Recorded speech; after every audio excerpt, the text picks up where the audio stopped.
it actually does say we do not authorize in this description. Maybe I need to put that at the top because it's under number 2. We do not authorize recordings in this room.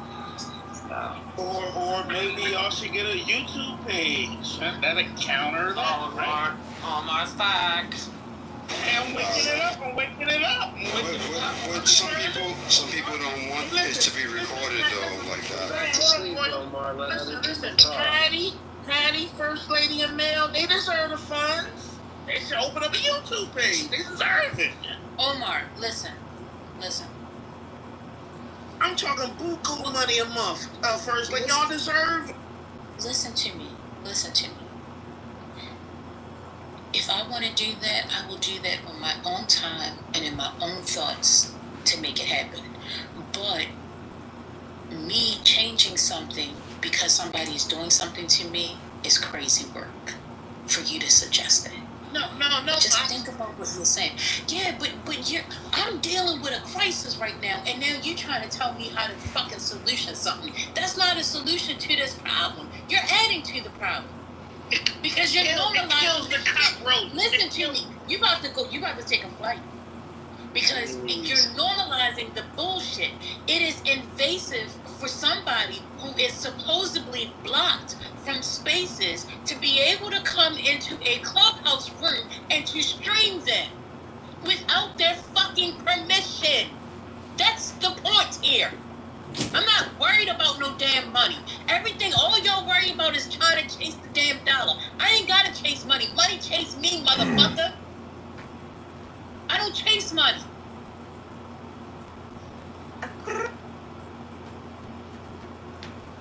I'm just saying, man. Listen, I'm gonna just say you in a minute. Listen, take your drunk ass somewhere and go lay down. Cause that's what's happening. One song only.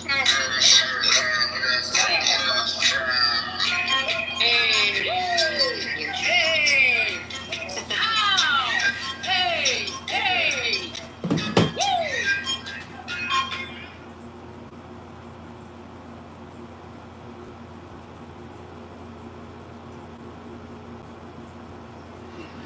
Yeah, because that's the thing. I don't want. Sorry, I'll say this and I'll mute up. I just don't like too much power given to the West because I think it undermines the countries. And by the way, everything you said, Layla and Sajia, I hope I said your name right. This is the nuance that I think the Western media doesn't even talk about, right? Like the people that come from those countries, like you guys are speaking from understanding how these countries work and stuff like that, right? When you watch the media and stuff, they don't know how to talk about this. They miss that nuance, right?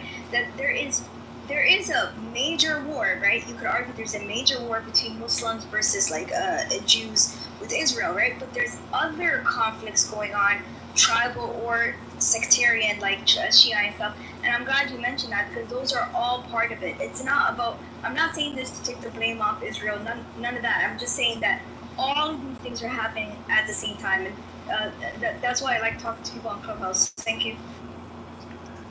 Just into just a quick point, I think it's fascinating, maybe just to, for people who worked on it, to see that how Donald Trump had to deal with the Iranian situation, right? And it shows the strength of the American system because he actually... I think it's fascinating the fact that you think you have the right to the land and you're not even fucking Jewish. Alright, cool. No, it's fascinating to think that you can actually think. Yeah, cool. But the point is back to something real. The point is saying, you see... No one cares what you think, bro. No one cares. Really. Everybody, if they didn't, you wouldn't have to say 100%, right? So the point is just saying that you see the strength of the American system, and this is a reason why we talk about American dominance in the world. We're not just talking about this idea of subjugating people, but rather giving them instruments of change, right? So, for example, Trump wanted to go further in Iran, but he said, you know what? Let's take this victory and let's get out of there. Midterm elections are coming up. I don't want the Democrats to weaponize this war, blah, blah, blah, blah. So let's get in and out. We did damage and everything's good, right? Because we need to keep our congressional seats. So the point is just saying this is the power of the American system. That no single authority, right, is going to be able to be a dictator. right? And I think that's what you guys. You talk about dictators, Black Rabbi. You use the words power and dominate, and what was the other word you used? Anyway, something like that. And the thing is, you're all about this dominating, authoritative, taking over, having others submit to you. No. And you try to, and it's as if you're doing it yourself, but you're not. You're only a cog in the machine. You're not relevant in the grand scheme of things. But maybe you want to make yourself relevant. Not until he becomes president. But that's not the point. The point is not talking about my relevancy, right? What we're saying is looking at the mechanism of the United States government, the most powerful force in the world. And I just there you go, guys. Power. You guys should not be scared of American dominance. And in fact, American dominance frees the Muslim in the Middle East, right? Frees the African, right? So this dynamic of fear of American power, you think this is like colonialist, Britain or something. You know what I mean? No, we're coming with free market system. We're coming with music. We're coming with fashion. We're coming with technology. We're coming with AI. Music, fashion. So we're coming. Black Rabbi, technology. Like the world is creating their technologies now. But this guy mentioned music.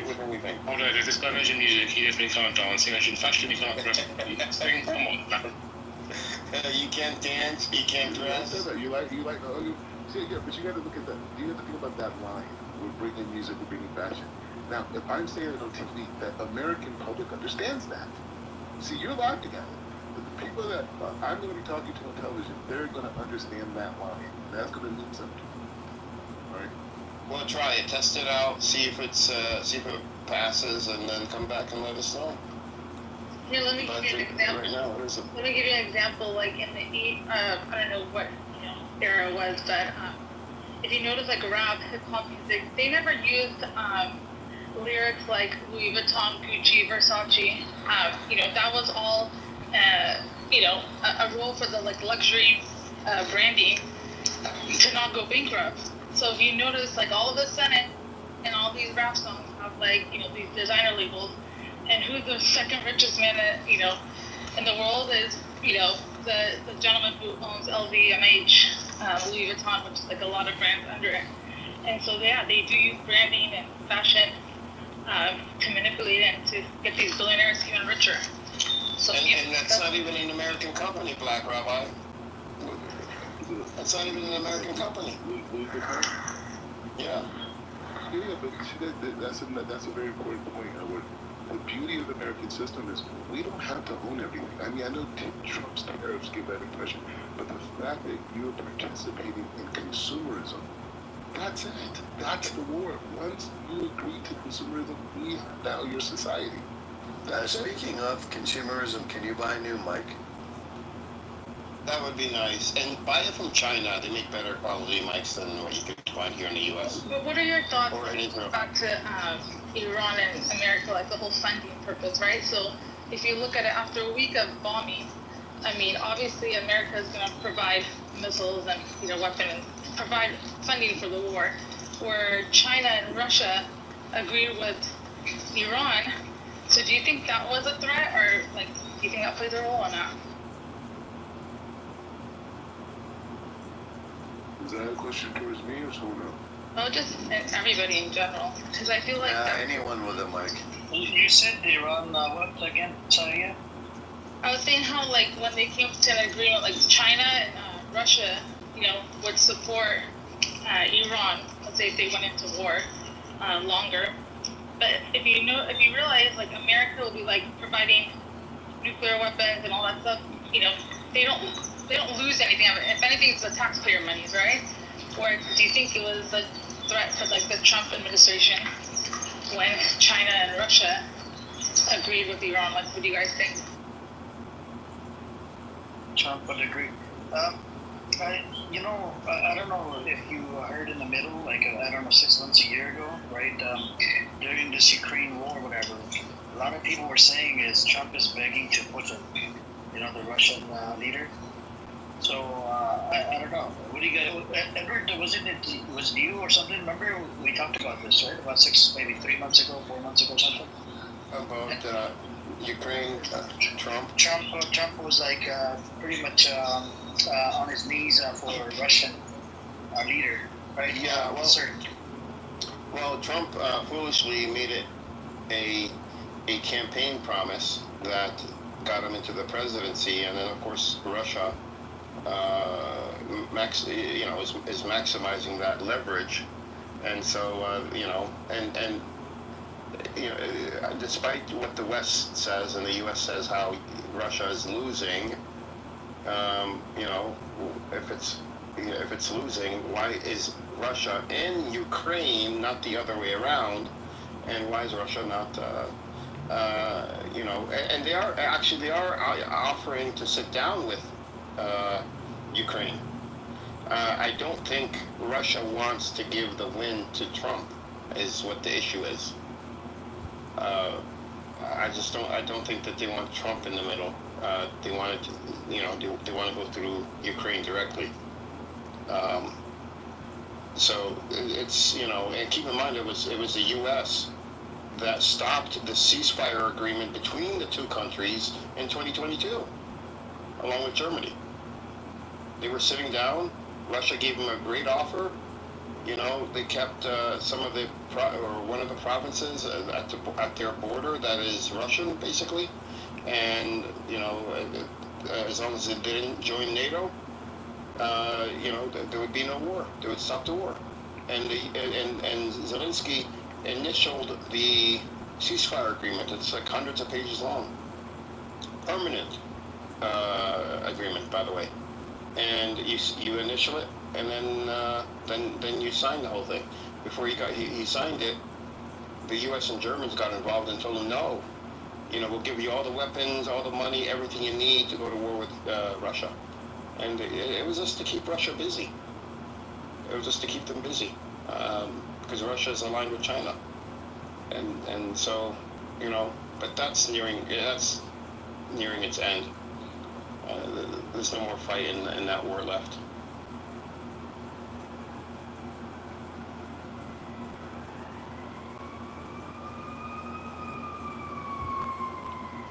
Here's something I did hear, Amir. This is from a friend of mine. Her brother went to Poland to visit his family, and she was worried about him, and he came back. But and I don't know why. I gotta look this up. I forgot to look this up. They're forcing people outside of Poland, Polish people that come to visit. They're forcing everybody, conscripting them into the military in Poland. For some reason, I'm not sure why. You think they're preparing them for a possible war with Russia? I mean, people say NATO already declared. NATO basically, in many ways, is the language. If you look at the German council or whoever, their language is that that NATO in essence is going to go to. You know what I mean? Like that's it's not said. It's not exactly. I mean, they are funding Ukraine right now. I mean, that's pretty much a declaration of war. But the question is of expanding. If they're going to go and get rid of Putin, now's the time.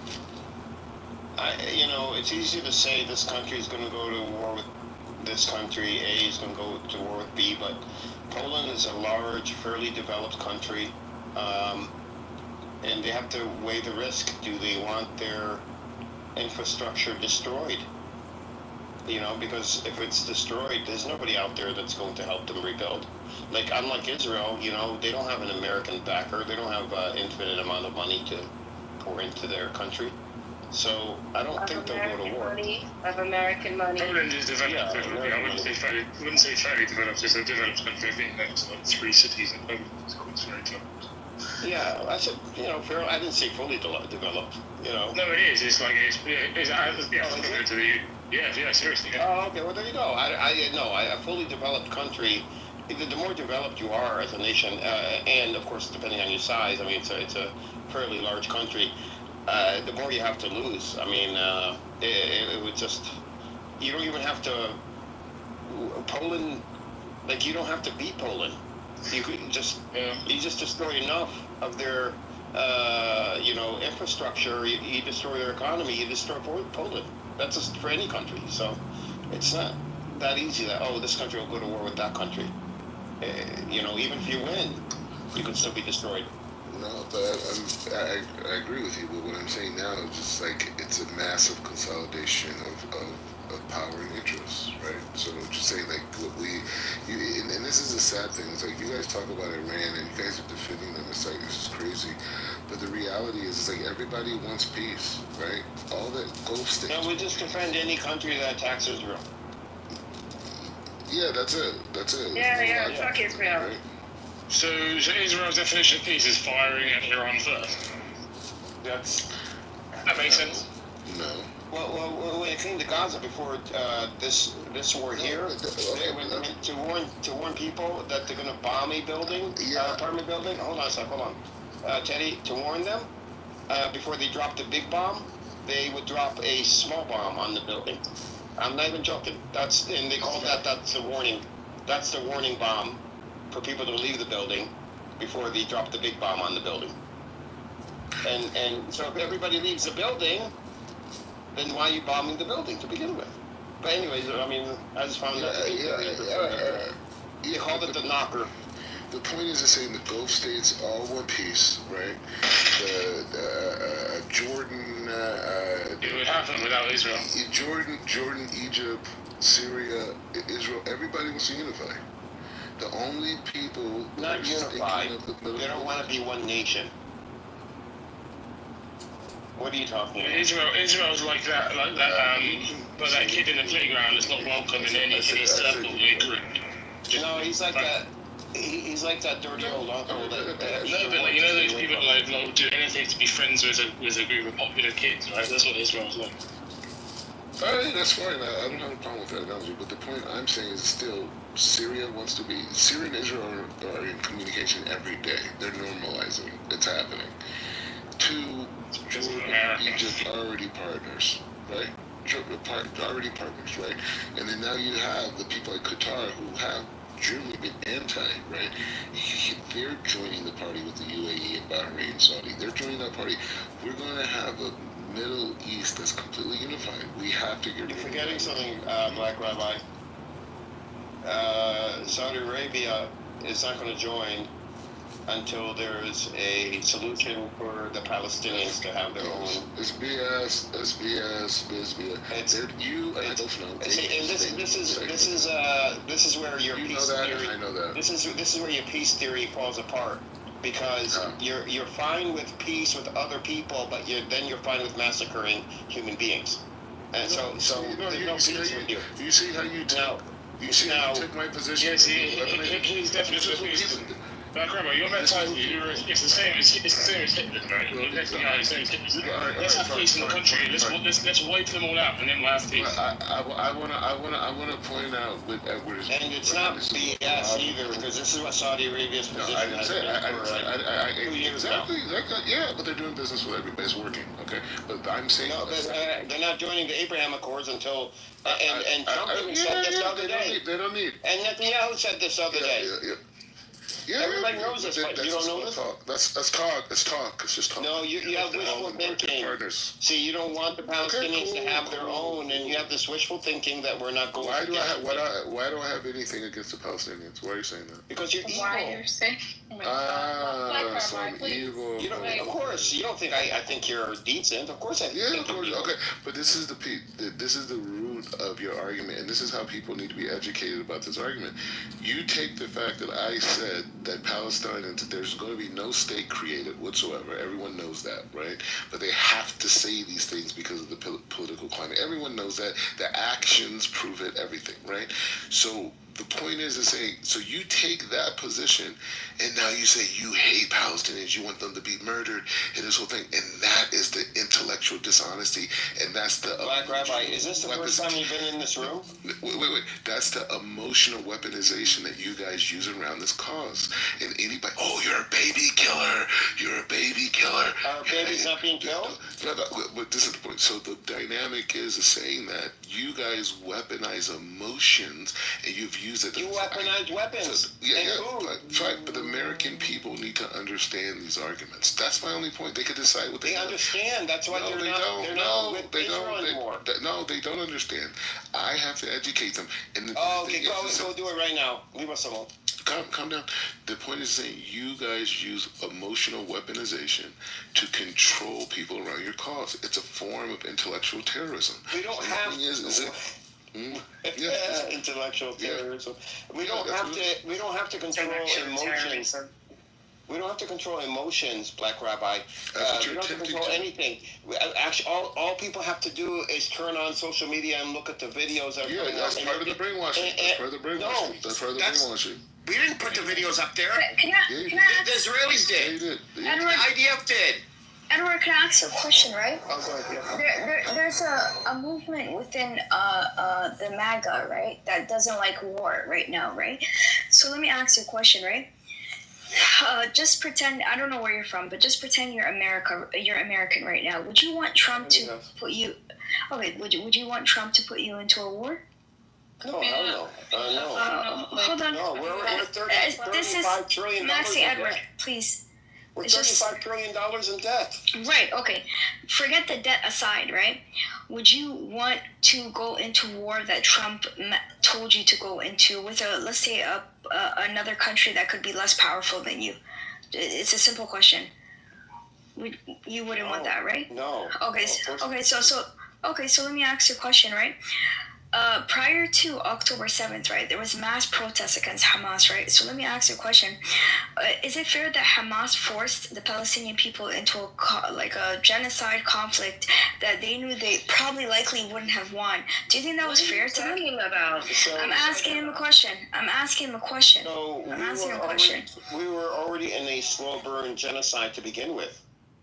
No, I'm talking about Hamas making that decision for Palestinian people to start a conflict that they would not win, or a genocide, whatever you want to call them. Okay, before October 7th, October 6th, and before, Palestinians were already being genocided. Fair enough. This is the Anytime. culmination. Sure. This is the culmination of what happens when you go to genocide people. And I agree with you. There were conditions prior to October 7th that there was always problems in this region, right? I agree with you. But what I'm saying is Hamas took out all their enemies, right? And they monopolized representing the Palestinian people. And they started, maybe that's the wrong word, right? They responded. Took out their enemies. Yeah, okay, is Israel not their enemy? Oh, okay. I don't understand what you're saying. Go ahead. My point is that look, I think you're thinking that I'm saying that it's not justified or anything. I'm not making the moral part of the conversation. That's what Black is trying to avoid. Took out their enemies. I wasn't sure what you meant. I'm just. It's a simple question. It's like, did Hamas make that decision for the Palestinians? Did they ask all the Palestinian people that they were going to, get into a conflict, whether it's for a morally good cause or not? Like, do you think that any of them had reservations? Did they all want to be martyrs? Did they all want to be, part of a conflict? Because you right now wouldn't want Trump to make that decision for you and force you into a conflict, correct? But you seem to think that all Palestinian people want to be martyrs and forced into a conflict. Why is that? Wait. So that's a great argument. It was for me, and I'm using it. Black Rabbi. It was for me. It's a great argument. It was for me. No, I'm curious. Black Rabbi. So it's hypothetical. In 2023, my two cousins that died on the by the IDF, they didn't choose to die. The thousands and tens of thousands of Palestinians have died since 1967 and to present. In the West Bank. Forced conscription, right? With Israel, is that not? Wait, no. Let me make it clear. My two cousins One of them that was in his house when the Israelis came to his door and shot him dead. And my other cousin, who was walking down the street and saw someone get shot and went to help him, and 20 years old, and was shot in the head. Both passed away in 2023. No one asked them if they can live or die. Israel's not asking us Palestinians if we can live or die. They're only giving us one choice: to die. You're not answering her question. Answer her question. They're killing us. Would you Shut up. Hold on, because I would ask the same thing for Israeli people, right? I'm showing no, the I know. equivalence. I know. I'm not trying to say equivalent. Why is everything equivalent? I don't understand what your point. What are they supposed to do? Let me answer. Wednesday, that's my point. Hypothetical. Yeah. What are they supposed to do? They have no choice. They have to go into the conflict. Yes, that's my point. They have no choice. That's what happens, right? When you're not under a democracy, right? No. That has something to do with a democracy. Or not democracy, or any regime. Let's say hypothetically, Palestine was a democracy, but it doesn't have to be a democracy. I'm not. By Israel, okay? It has nothing to do with. I never said that they have to be under Israel. No. That's not my point. Democracy. No. I feel like, Wednesday, can I talk, please? I feel like you're making it seem that... Wednesday, I feel like you're making it seem as if they're killing their own children. Like even, what's his name down there? I feel like you're agreeing. I never said that. Right now. No, I never did, because I'm going to make the same argument. I'm going to make the same argument on the other side, right? Israeli people, right? No, hold on. I'm asking hypothetical questions. I don't want to... This lady ask questions so we know what she's talking about. Yes, thank you. Okay, so it's just questions, please. So with Israeli people too, right? Because I looked it up, right? There is a lot of like, I think they have like this mandatory conscription, right? Where a certain age you have to be a part of the military, right? And this is why there's been a lot of backlash against Netanyahu as well, right? Are we assuming, right? Because we're from the outside, right? Maybe Edward, I don't think you are, right? But for the rest of us, we're from the outside. Are we assuming every Israeli supports Netanyahu, and are we assuming everyone supports Hamas, or are these kind of situations in a way inevitable, like this clash that ended up happening, right? And so my thing is that what I don't get with people that live in America and other countries is that you don't want war, you don't want Trump to send your children into war, but yet you are cheering for other countries that don't have a say, really. They really don't have a say. In Sudan, in Palestine, in Israel, in Syria, in all these countries, they don't have a choice. Exactly. So I'm not trying to paint any group as, as same with the Houthis, all of these people. I have family in Yemen as well, Edward, right? So my thing is that they don't necessarily have a choice, right? This is what all I was trying to say. I'm not trying to paint one group or another. This is just their destiny. Where I would clarify with you is the difference here is, when war is brought to us or brought to a people, any people, how would they react anywhere? If the same thing happened that has happened to the Palestinians, has been happening for decades to the Palestinians, happened to any other group of people on the planet, would they fight back? And because they're not Palestinians, they do fight back, but they're not they're not. How should I put it? They're not. It's not portrayed as, they must hate the people that are trying to kill them. They must be, they must hate them. They must be racist. They must be doing it for religious purposes, not because you're literally attacking them. But with Palestinians, for us, we hate Jews. We are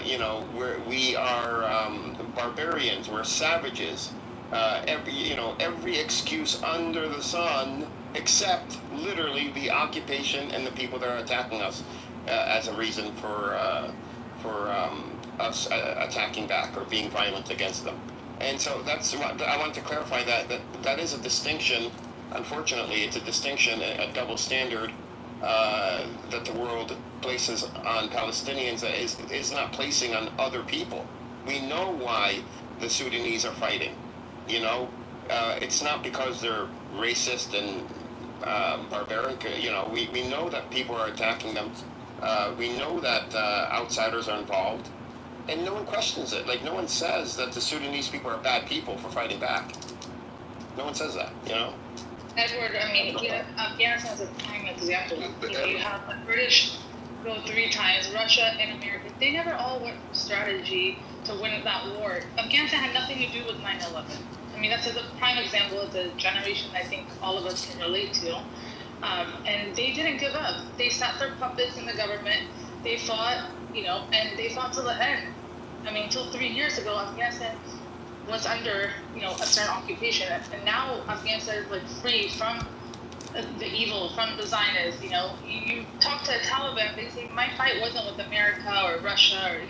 Our fight was with the Yahud and Nasara, which is, they're going based off what's in the Quran. And that's what their fight was, and they didn't give up. Yeah. Edward, the question is, were the people in Gaza, did they make the decision for October 7th? He answered the question. I answered it. He answered the question. The decision was made for them by Israel. He answered the question. If you don't like the question that's answered, that's your problem. That's a you problem.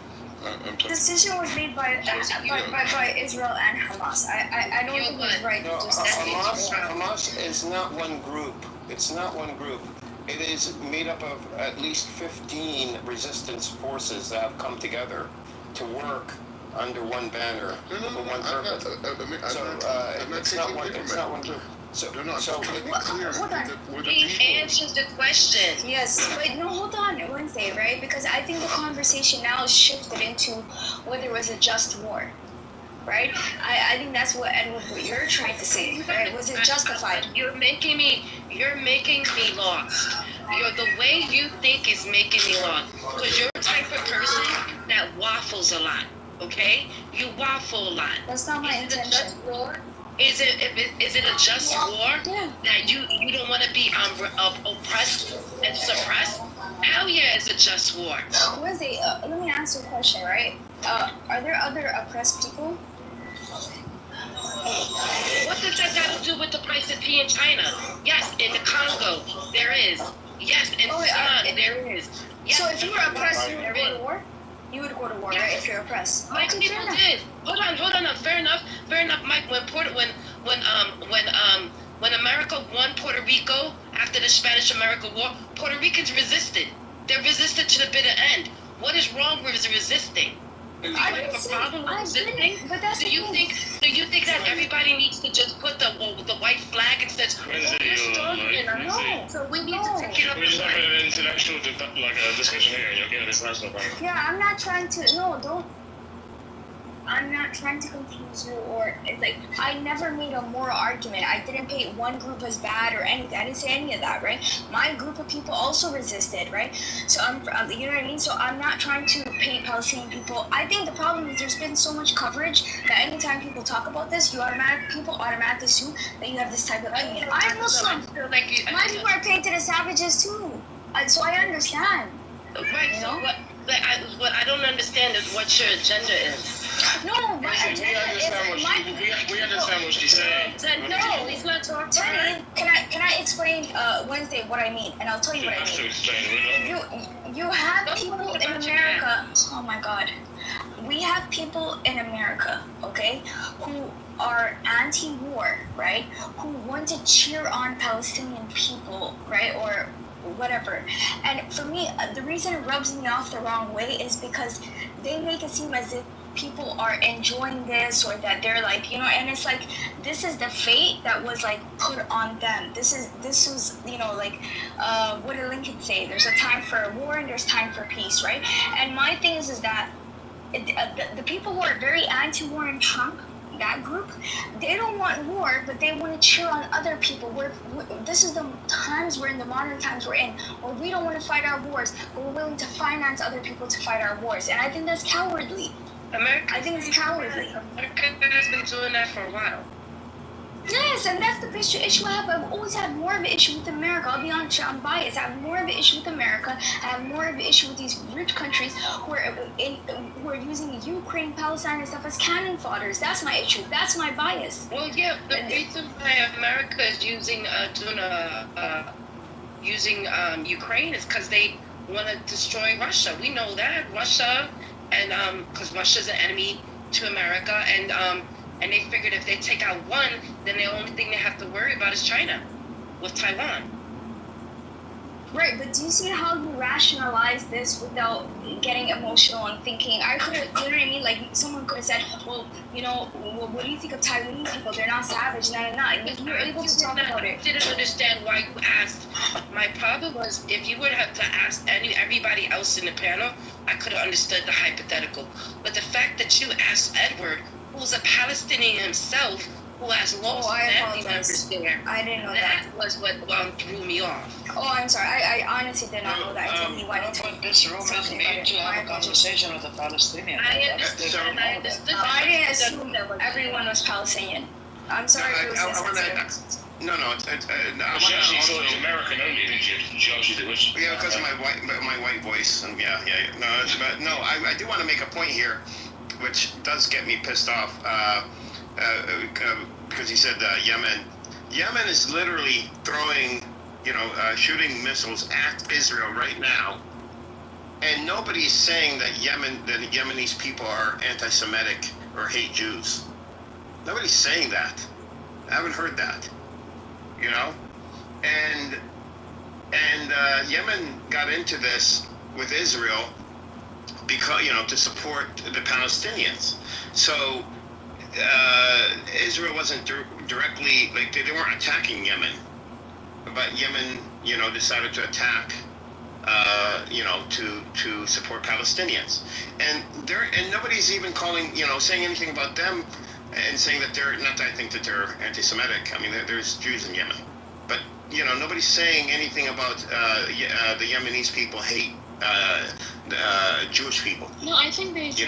This is a religious war. This is religion, and we need to kill them because that's what Islam says, that we need to kill all the Jews. But this is exactly what is said when it comes to Palestinians, and we're the ones being occupied.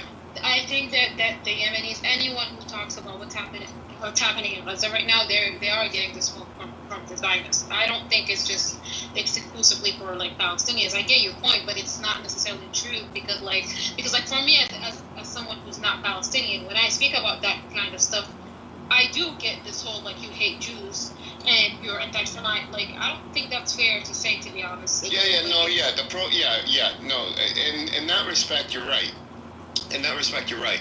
I'm talking about the people themselves, even in the news, or whenever there's a conversation about what's happening, what the Yemenis are doing in Israel, they do get the smoke. They do call them anti-Semite. They do say that they. But I don't hear them say. That's the thing, though. In the news, the media, I don't hear them saying that the Yemeni people are anti-Semitic or they're going after Israel because they're Jews. I don't hear that. I've heard it as well. I don't know if you haven't heard it, but I have heard it. That definitely has been said. We spent,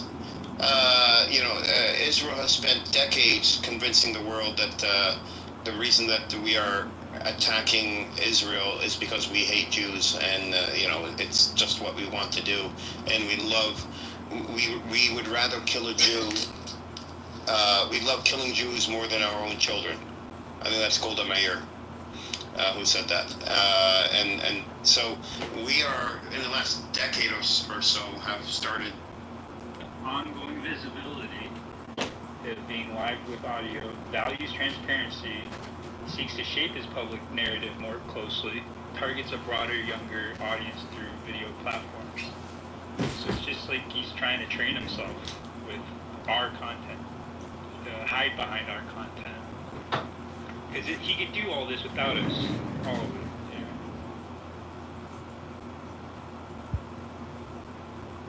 Yeah, we need to get ahead of this and nominate someone. This is ridiculous.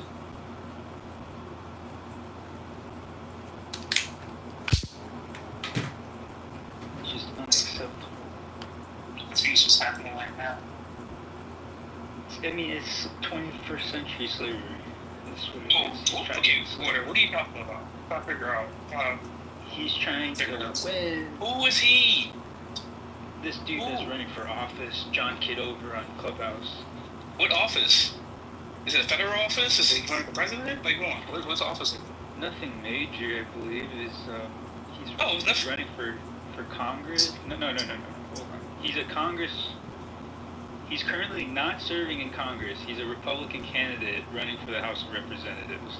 He's trying to become a congressman. Yeah. So what did that do with slavery again? He's using you to become a congressman, saying that you voted, that you're his people, you're his, he's serving you. He's not. He's trying to make you serve him and get him paid by just existing. So, according to YouTube, take my vote away? Just like the laziest thought pattern any white man's ever had in 2025.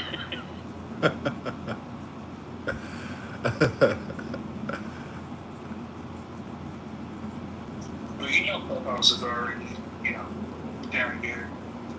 Voice of viewers. You have a conversation with you guys? That's fine. Yeah, but I mean, nobody else is trying to become president over my opinions and views, or your opinions and views, or anyone else's.